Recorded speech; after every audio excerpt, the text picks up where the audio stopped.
My channel super learning. तो मैं राजेश महिवाल, कैसे हैं आप दोस्तों? आज हम शुरू कर रहे हैं अधिगम के सिद्धांत। अधिगम के सिद्धांत, जिस प्रकार हमने अधिगम के नियम पढ़े थे और अधिगम के नियम दो प्रकार के हमने पढ़े थे, मुख्य और गौण। इसी प्रकार से जो तमाम मनोवैज्ञानिक हैं उन्होंने अधिगम के सिद्धांतों को भी दो भागों में वर्गीकृत किया है। एक है व्यवहारवादी सिद्धांत, मतलब एक वो सिद्धांत जो व्यवहारवादी संप्रदाय से संबंधित है, जो सीखने में उद्दीपन और अनुक्रिया की भूमिका मानते हैं, उनको हम व्यवहारवादी सिद्धांत कहते हैं। और जो सीखने को बौद्धिक या मानसिक क्रिया मानते हैं, उनको हम संज्ञानवादी, क्षेत्र गेस्टाल्टवादी सिद्धांत कहते हैं। तो अधिगम के सिद्धांतों को दो भागों में बांटा जा सकता है, जैसा कि आप बोर्ड पर देख रहे हैं। ठीक है, अब हम यहाँ एक एक की बात करते हैं। दोस्तों, ये जो मैं आपको आज बताने जा रहा हूं बहुत ही महत्वपूर्ण है। अनेक बार इस टेबल से ही सवाल पूछा गया है। वो पूछ लेते हैं कि ये सिद्धांत का जनक कौन है और किस जानवर पर प्रयोग किया है। तो इस छोटी सी वीडियो में हम बहुत ही इंपॉर्टेंट जो क्वेश्चंस हैं वो हल करने जा रहे हैं। तो यहाँ पर बात करते हैं। देखिए, व्यवहारवादी सिद्धांत, इनको SR सिद्धांत भी कहा जाता है। SR मतलब उद्दीपन अनुक्रिया सिद्धांत, कि वो सिद्धांत जो सीखने को उद्दीपन अनुक्रिया के माध्यम से मानते हैं, जो सीखने में अनुक्रिया को महत्वपूर्ण मानते हैं, जो कहते हैं कि उद्दीपन अनुक्रिया का संबंध होना, जो कंडीशनिंग है, जो उनका आपस में एक रिलेशन है, कोऑर्डिनेशन है, उसको सीखने का आधार मानते हैं। वो सिद्धांत कौन से हैं? व्यवहारवादी है। ये जो सिद्धांत है ये लर्निंग को पेशीय से संवेदी की ओर, मतलब कि शारीरिक क्रियाओं से मानसिक क्रियाओं की ओर होना मानते हैं। जो सीखने में शारीरिक क्रियाओं को ज्यादा महत्वपूर्ण मानते हैं बजाय किनके? मानसिक क्रियाओं के। वो कहते हैं कि सीखने की शुरुआत शारीरिक क्रियाओं से होती है और फिर वो कहां की तरफ जाती है? मानसिक क्रियाओं की तरफ जाती है। तो वो तमाम सिद्धांत कौन से कहलाते हैं? व्यवहारवादी सिद्धांत कहलाते हैं। मतलब कि जो ये मानता है कि सीखने में व्यवहार में परिवर्तन होता है और व्यवहार जो परिवर्तित होता है वो उद्दीपन अनुक्रियाओं के कारण से होता है। वो तमाम जो सिद्धांत हैं वो कौन से कहलाते हैं? व्यवहारवादी सिद्धांत कहलाते हैं। कुछ मुख्य जो सिद्धांत हैं वो आपके सामने हैं। देखिए, पहला जो है बहुत महत्वपूर्ण सिद्धांत है अनुकूलित अनुक्रिया सिद्धांत। कौन सा सिद्धांत है मित्रों? अनुकूलित अनुक्रिया सिद्धांत। ये जो सिद्धांत है ये सिद्धांत हमें दिया है पावलोव ने। किसने दिया है मित्रों? ये सिद्धांत हमें पावलोव ने दिया है और पावलोव ने अपना जो प्रयोग किया था वो कुत्ते पर किया था। किसके ऊपर किया था? कुत्ते के ऊपर अपना प्रयोग किया था।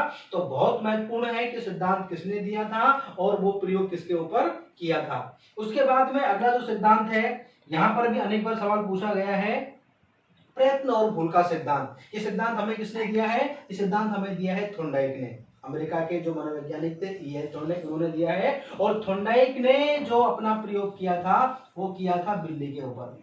किसके ऊपर किया है दोस्तों? बिल्ली के ऊपर। तो प्रयत्न और भूल का सिद्धांत थॉर्नडाइक ने दिया है और जो प्रयोग किया वो किसके ऊपर हुआ है? बिल्ली के ऊपर प्रयोग हुआ है। आगे अपन बात करते हैं। तीसरा जो महत्वपूर्ण सिद्धांत है वो है क्रिया प्रसूत अनुबंधन सिद्धांत। कौन सा सिद्धांत है? क्रिया प्रसूत अनुबंधन सिद्धांत। ये सिद्धांत किसने दिया है मित्रों? ये सिद्धांत दिया है अमेरिका के ही स्किनर ने। किसने दिया है? स्किनर ने। और स्किनर ने जो अपना प्रयोग किया है वो प्रयोग किया है चूहे के ऊपर और कबूतर के ऊपर। किस पर प्रयोग किया है दोस्तों? चूहे के ऊपर और कबूतर के ऊपर। आगे हम बात करते हैं। अगला एक महत्वपूर्ण सिद्धांत जो है वो है पुनर्बलन का सिद्धांत। वो सिद्धांत कौन सा है? पुनर्बलन का सिद्धांत। ये सिद्धांत हमें किसने दिया है? ये हमें दिया है सीएल हल ने। किसने दिया है दोस्तों? सीएल हल ने। और सीएल हल का भी जो प्रयोग हुआ है वो किसके ऊपर हुआ है? चूहे के ऊपर हुआ है। अगला जो सिद्धांत है वो है सामीप्य अधिगम सिद्धांत। कौन सा सिद्धांत है दोस्तों? सामीप्य अधिगम सिद्धांत। ये हमें किसने दिया है? गुथरी ने। किसने दिया है दोस्तों? गुथरी ने। और गुथरी ने अपना जो प्रयोग किया है वो किया है खरगोश के ऊपर। किसके ऊपर? खरगोश के ऊपर और बिल्ली के ऊपर। किस पर किया है दोस्तों? खरगोश के ऊपर और बिल्ली के ऊपर। प्रयोग किसने किया है? गुथरी ने। किसने किया है? गुथरी ने। चलिए अब हम बात करते हैं दूसरे सिद्धांतों की, जिनका नाम है संज्ञानवादी सिद्धांत, क्षेत्र सिद्धांत या गेस्टाल्टवादी सिद्धांत। ये सिद्धांत इनको अपन कहते हैं, ये सिद्धांत है एस एस थ्योरी। सिद्धांत कौन सा है? एस एस थ्योरी, मतलब स्टिमुलस स्टिमुलस थ्योरी। ये सिद्धांत कौन सा है? स्टिमुलस मतलब उद्दीपक उद्दीपक सिद्धांत। ये क्या है? उद्दीपक उद्दीपक सिद्धांत। ये सिद्धांत कहते हैं कि सीखने में अनुक्रिया की कोई भूमिका नहीं होती है। सीखने के बीच में क्या होता है? जो विभिन्न प्रकार के उद्दीपक होते हैं, उन उद्दीपकों में क्या आंतरिक संबंध होता है, उन आंतरिक संबंधों को पहचानना, उन आंतरिक संबंधों को समझ लेना ही क्या कहलाता है? अधिगम कहलाता है। और ये जो सिद्धांत है, ये सीखने को संवेदी, मतलब जो मानसिक पक्ष होता है, ये मानसिक पक्ष से पेशी पक्ष की बात करते हैं। जैसे यहाँ लिखा हुआ है कि सीखना मानसिक क्रियाओं से कहां जाता है? शारीरिक क्रियाओं की तरफ जाता है। ये सीखने में मानसिक क्रियाओं को ज्यादा महत्वपूर्ण मानते हैं, ये शारीरिक क्रियाओं को ज्यादा महत्वपूर्ण नहीं मानते हैं। तो ये तमाम जो सिद्धांत यहाँ पर पढ़ेंगे, ये कौन से वाले होंगे? संज्ञान वाले, क्षेत्र वाले, गेस्टाल्ट वाले होंगे। ये सीखने को बौद्धिक मानते हैं।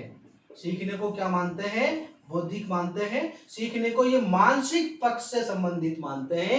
ये सीखने में उद्दीपन अनुक्रिया की कोई भूमिका नहीं मानते हैं। तो ये जो मुख्य सिद्धांत है, जैसे हमारे सामने लिखा हुआ है, यहाँ पर देखते हैं। एक इसमें महत्वपूर्ण जो सिद्धांत है वो है संज्ञानात्मक अधिगम सिद्धांत। कौन सा है? संज्ञानात्मक अधिगम सिद्धांत, जो हमें किसने दिया है? जीन पियाजे ने। जीन पियाजे ने अपने स्वयं के बालकों पर अध्ययन किया था। तो ये है संज्ञानात्मक अधिगम सिद्धांत। ये किसने दिया है हमको? जीन पियाजे ने दिया है। आगे हम बात करते हैं, एक महत्वपूर्ण जो सिद्धांत है जिस पर अनेक बार सवाल आया हुआ है, वो सिद्धांत है अंतर्दृष्टि या अंतरसूच का सिद्धांत। अंतर्दृष्टि या अंतरसूच का सिद्धांत, जो हमें किसने दिया है मित्रों? जो हमें दिया है कोहलर ने। किसने दिया है? कोहलर ने दिया है। और कोहलर ने अपना जो प्रयोग किया है वो चिंपैंजी पर किया था दोस्तों। किस पर किया था? चिंपैंजी पर किया था। और चिंपैंजी का नाम क्या था? सुल्तान। क्या नाम था दोस्तों? सुल्तान। अंतर्दृष्टि या अंतरसूच का सिद्धांत कोहलर ने दिया है। और कोहलर का जो प्रयोग था वो वनमानुष मतलब चिंपैंजी पर था, उसका नाम क्या था? सुल्तान था।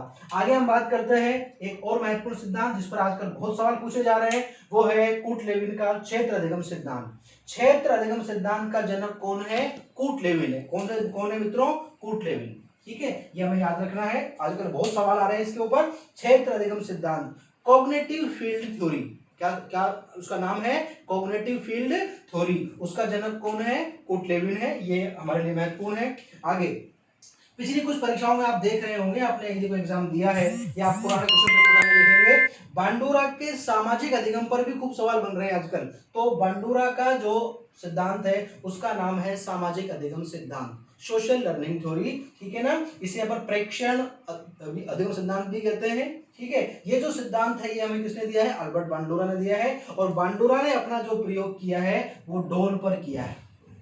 इसे अपन बेबी डोल बोलते हैं या अपन जोकर भी कहते हैं। एक जीवित जोकर पर आपने प्रयोग किया है और बेबी डोल पर, जो मैग्नेटिक डोल होती है, उस डोल पर आपने प्रयोग किया है बांडुरा ने। अगला सिद्धांत है टोलमैन का। टोलमैन का है संकेत अधिगम सिद्धांत, साइन लर्निंग थ्योरी। ठीक है ना, ये इसको अपन अव्यक्त सिद्धांत भी कहते हैं। तो यहाँ पर जो है टोलमैन ने अपना प्रयोग किया है चूहे के ऊपर। किसके ऊपर किया है दोस्तों? चूहे के ऊपर किया है। तो टोलमैन का सिद्धांत है संकेत अधिगम सिद्धांत। ठीक है ना, जब वो आपसे पदमिलान करवाता है कि निम्न को सुमेलित कीजिए, ए को बी से मिलाइए, तो हमें मिलाना होता है कि कौन तो मनोवैज्ञानिक है और उसके सिद्धांत का नाम क्या है, या फिर किस मनोवैज्ञानिक ने किस जानवर या पशु के ऊपर अपना प्रयोग किया है। तो टोलमैन का सिद्धांत है संकेत अधिगम सिद्धांत, और प्रयोग किसके ऊपर किया है? चूहे के ऊपर किया है। आगे अपन बात करते हैं निर्मितवादी अधिगम सिद्धांत। कौन सा सिद्धांत मित्रों? निर्मितवादी अधिगम सिद्धांत। ये हमें किसने दिया है? ब्रूनर ने दिया है। किसने दिया है? ब्रूनर ने दिया है। और ये जो सिद्धांत है ये संज्ञान वाले सिद्धांत है। इससे पहले हमने जो पढ़े थे ये कौन से वाले थे? व्यवहारवादी सिद्धांत थे।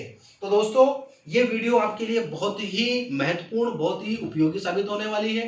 दोस्तों आपको ये हमारी वीडियो कैसे लगी आप हमें जरूर बताएं। अगर आपको पसंद आई हो तो आप वीडियो को लाइक करें, शेयर करें, और यदि आप नए हैं मेरे चैनल पर तो दोस्तों प्लीज प्लीज प्लीज मेरे चैनल को आप सब्सक्राइब करें और इसे शेयर करें।